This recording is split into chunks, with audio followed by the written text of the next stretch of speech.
정치권 소식 알아보겠습니다. 총선을 앞두고 민주당 이해찬 대표, 한국당의 황교안 대표 모두 인적 쇄신 요구로 큰 홍역을 치르고 있는데요. 두 당 모두 소통 강화를 꾀하고 나섰지만 한계가 여전하다는 지적이 만만치가 않습니다. 국회 취재기자 연결되어 있습니다. 우철희 기자.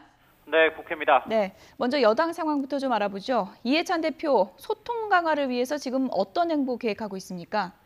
네, 이해찬 대표 다음 주 중반에 민생을 주제로 국회에서 타운홀 미팅이라는 걸 열 계획입니다. 타운홀 미팅 좀 생소하시죠? 한마디로 시민이나 정책 관련자들을 초대해서 대표가 직접 현안에 대해서 편하게 설명도 하고 의견도 듣는 그런 자리입니다.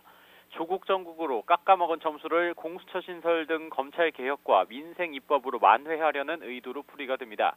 지난달 30일에는 오랜만에 기자간담회도 열어서 조국 전 장관 사퇴 이후 처음 유감을 표명하기도 했습니다. 청년들이 느꼈을 불공정에 대한 상대적 박탈감, 좌절감은 깊이 있게 헤아리지 못했습니다. 국민 여러분에게 매우 송구스럽다는 말씀을 드리겠습니다. 이해찬 대표의 평소 스타일로 보자면 이례적인 사과라고 좋은 평가를 할 수도 있겠지만 표창원, 이철희 이 두 간판급 초선 의원들의 불출마 선언에도 인적 쇄신에 대해서는 이렇다 할 변화가 느껴지지는 않고 있습니다. 총선을 앞두고 이해찬 대표의 약점으로 꼽히는 국민과의 소통 방안을 고심해야 한다는 지적도 나옵니다. 아주 극소수자가 이제 그러는 것이고요. 지도부가 여기서 물러나라면 선거를 포기하라는 얘기지. 그게. 네, 박찬주 전 대장 영입을 둘러싸고 논란이 커지면서 황교안 리더십이 흔들리고 있다. 이런 얘기까지 나왔는데요. 어떤 보관이 있을까요?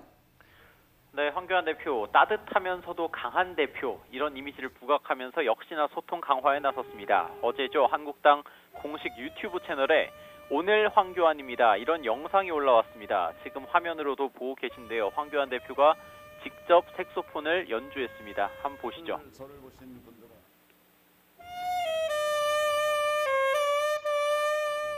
용기 있게 한번 시도해 봤는데 쑥스럽습니다.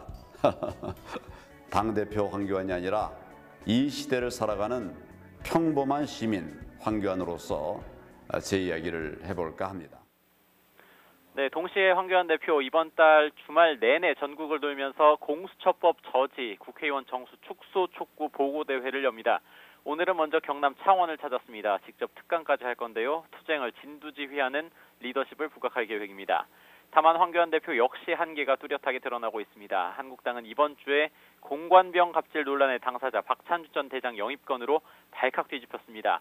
당의 혁신, 인적 쇄신에 대한 고민이 부족하다는 비판이 나오면서 심지어 최고위원들까지 공개적으로 반기를 들기도 했습니다.